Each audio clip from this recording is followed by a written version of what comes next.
good question. It's not inconceivable. It's very unlikely, Johnny, that, but as you say, a chief investment officer will have or should have a significant array of skills that would be useful also for a chief executive officer.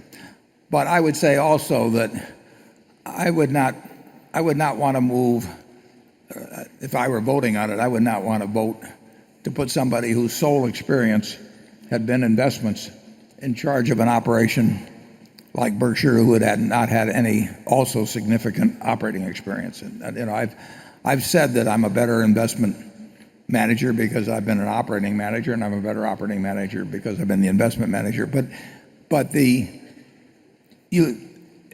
operations, I've learned a lot through operations that I wouldn't have learned if I'd stayed in investments all my life.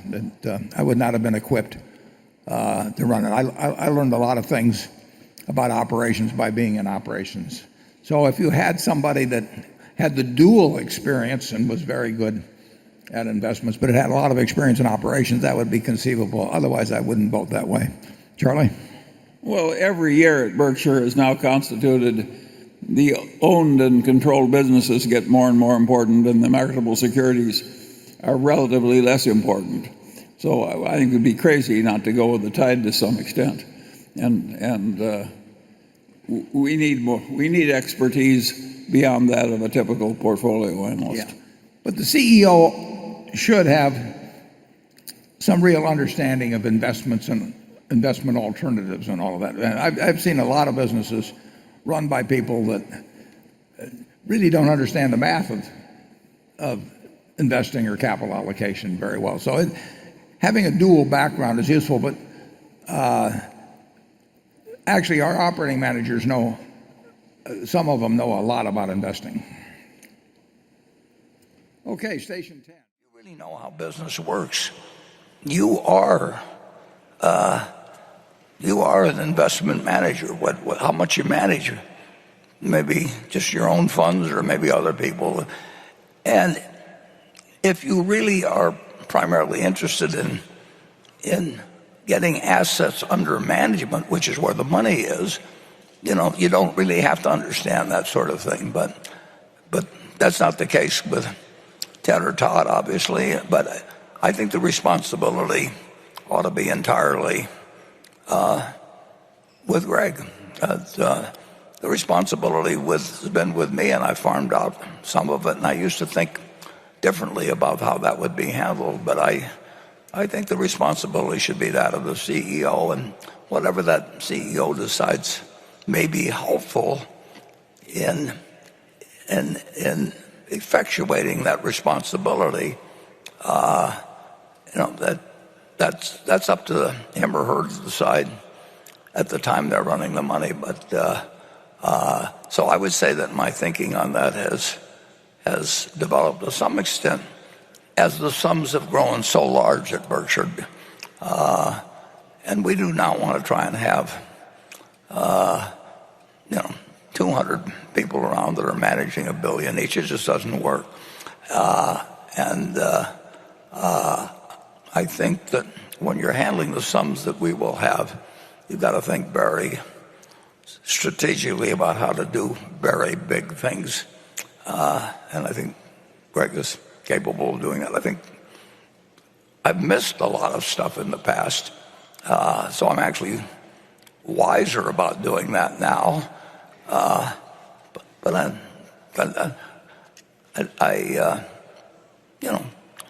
would do it better this time around than 2008 and 9 if something akin to that happened. But it won't be exactly like 2008 or 9. You can be sure of that.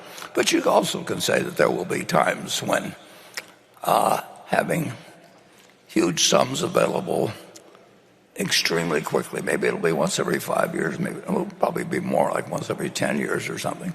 But as the world gets more sophisticated, complicated, and intertwined, more can go wrong. And there's no sense going through here and exploring the possibilities of the different things that could happen. But you would do want to be able to act when it happens, and I think the chief executive should be somebody that can weigh buying businesses, buying stocks, doing all kinds of things that might come up at a time when nobody else is willing to move. It wasn't that people didn't have money in 2008. It's that they were paralyzed, and we did have the advantage of having some capital and a willingness to an eagerness even to act, and a government that in effect looked at us as an asset instead of a liability. And I think that all of those qualities will be even more important as our capital pile grows. And so I think Greg may have even more fun than I had in a period when extraordinary things were happening, and we were the logical place to go. You never know whether it'll be next week, next year, next decade, but it won't be a century from now, that is for sure.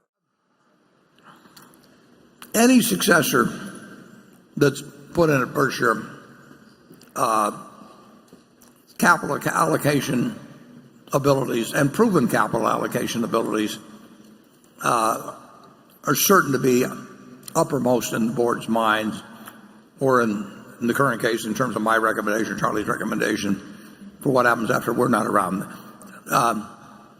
Capital allocation is incredibly important at Berkshire. Right now we have 280 or 90 billion, whatever it may be, of shareholders' equity. If you take the next decade alone, nobody can make accurate predictions on this, but in the next 10 years, if you just take and depreciation right now is another $7 billion a year, something on that order. The next manager in the decade is going to have to allocate maybe $400 billion or something like that, maybe more, and it's more than already has been put in. So 10 years from now, Berkshire will be an aggregation of businesses where more money has been put in that decade than everything that took place ahead of time. So you need a very sensible capital allocator in the job of being CEO of Berkshire, and we will have one. It would be a terrible mistake to have someone in this job where really capital allocation might even be their main talent. It probably should be very close to their main talent. And of course, we have an advantage at Berkshire in that we do know how important that is, and there is that focus on it. And in a great many companies, people get to the top through ability and sales. Sometimes they come from the legal side, sometimes all different sides, and they then have the capital allocation sort of in their hands. Now, they may not establish strategic thinking divisions, and they may listen to investment bankers and everything, but they better be able to do it themselves. And if they've come from a different background or haven't done it, it's a little bit, as I put in one of my letters, I think it's like getting to Carnegie Hall, playing the violin, and then you walk out on the stage and they hand you a piano. I mean, it is something that Berkshire would not do well if somebody was put in who had a lot of skills in other areas, but really did not have an ability of capital allocation. I've talked about it as being something I call a money mind. I mean, people can have 120 IQs or 140 IQs or whatever it may be, very similar scoring abilities in terms of intelligence tests, and some of them have minds that are good at one type of thing and some of them another. I've known very bright people that do not have money minds, and they can make very unintelligent decisions. They can do all kinds of other things that most mortals can't do. But it just doesn't, it isn't the way their wiring works. And I've known other people that really would not do that brilliantly. They do fine, but on an SAT test or something like that.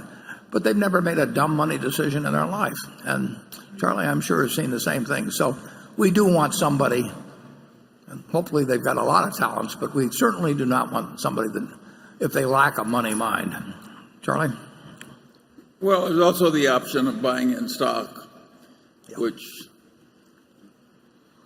so it isn't like it's some hopeless problem. One way or another, something intelligent will be done. And a money mind will recognize when it makes sense to buy in stock and doesn't. And in fact, it's a pretty good test for some people in terms of managements, how they think about something like buying in stock. Because it's not a very complicated equation if you sort of think straight about that sort of a subject. But some people think that way and some don't, and they're probably miles better at something else. But they say some very silly things when you get to something that's